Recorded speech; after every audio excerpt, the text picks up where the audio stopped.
Assalamualaikum warahmatullahi wabarakatuh. Selamat malam, salam sejahtera untuk kita semua. Yang terhormat Bapak Ibu semua yang hadir di ruangan ini. Perkenalkan, nama saya Dr. Arfi Yunsa yang sehari bekerja di Puskesmas. Dalam hal ini, saya akan membicarakan tentang edukasi dan pencegahan terhadap penyakit demam berdarah dengue.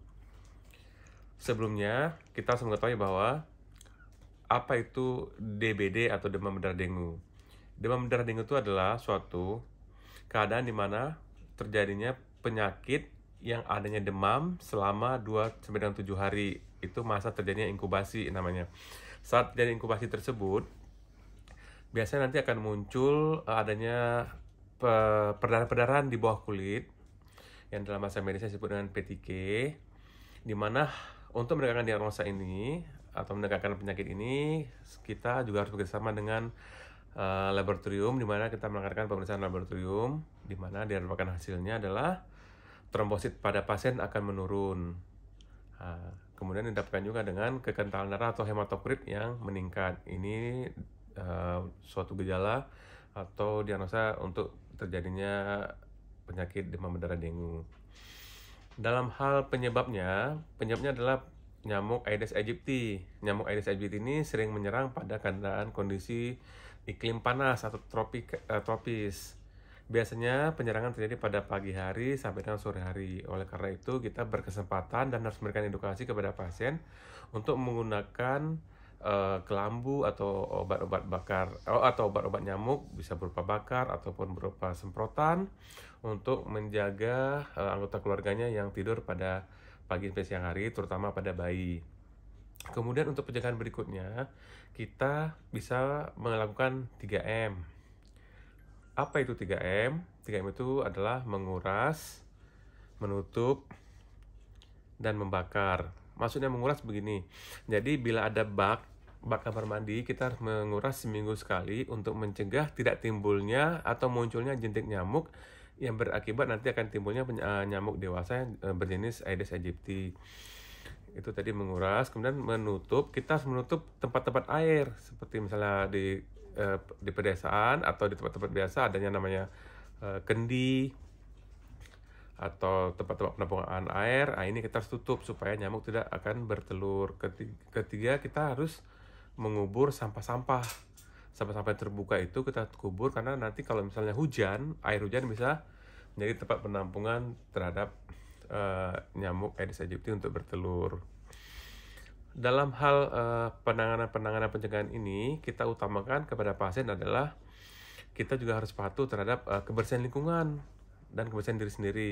Kalau kebersihan diri sendiri, misalnya di dalam rumah, jangan banyak pakaian yang pakaian yang bergantungan, karena itu dapat menyebabkan sarang nyamuk. Di samping itu, untuk mencegah timbulnya DBD, di samping tadi yang sudah kita lakukan, kita juga harus menjaga kondisi fisik, stamina, dan asupan gizi. Gizi ini penting untuk meningkatkan imunitas terhadap tubuh. Oleh karena itu, kesemua hal faktor tersebut harus saling mendukung antara pencegahan terhadap timbulnya vektor nyamuk maupun menimbulkan menambah kekebalan terhadap tubuh penderita ataupun manusia. Oleh karena itu, pentingnya edukasi ini harus kita lakukan kepada masyarakat Indonesia, dan kita harapkan edukasi ini lebih kita giatkan terhadap pasien-pasien yang belum terjangkit penyakitnya atau DBD-nya. Lebih bagus kita arahkan ke masyarakat umum yang masih sehat. Tapi apabila sudah menderita penyakit ini, ya kita harus segera dirujuk dan mengalami penanganan di rumah sakit. Dari hal tersebut di atas, dapat kita simpulkan bahwa demam berdarah dengue ini merupakan penyakit yang akut yang dapat menimbulkan kematian bila kita tidak segera menanganinya.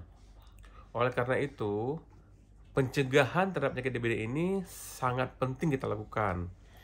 Dari awal sudah saya katakan bahwa pencegahan yang terpenting adalah kita harus membuat penanganan 3M tadi, yang terus kita giatkan di kalangan masyarakat agar tidak timbul wabah ataupun kejadian luar biasa terhadap penyakit demam berdarah dengue. Untuk hal-hal yang telah sampaikan di atas, dari hasil semua yang telah kita sampaikan, mudah-mudahan Bapak dan Ibu semua dapat memahami apa yang telah saya sampaikan, sehingga angka kejadian DBD ini dapat kita turunkan dengan terciptanya kerjasama yang baik antara kami selaku pelayan kesehatan dengan Bapak Ibu semua sebagai masyarakat di lapangan, sehingga kasus-kasus demam berdarah dengue di kemudian hari dapat kita tekan dan kita turunkan. Karena terus terang angka morbiditas dari penyakit DBD ini masih sangat-sangat tinggi. Kita harapkan dengan adanya edukasi dan pencegahan penyakit DBD ini, kita harapkan seluruh masyarakat Indonesia secara umumnya dan seluruh masyarakat Jakarta atau Jabodetabek secara khususnya dapat terhindar dan terlepas dari penyakit DBD ini. Mungkin hanya itu yang dapat saya sampaikan. Cukup sekian. Kalau ada pertanyaan silakan, kita akan berdiskusi setelah ini. Saya harapkan Bapak dan Ibu silakan mengajukan pertanyaan. Bila ada yang kurang puas silakan ditanyakan.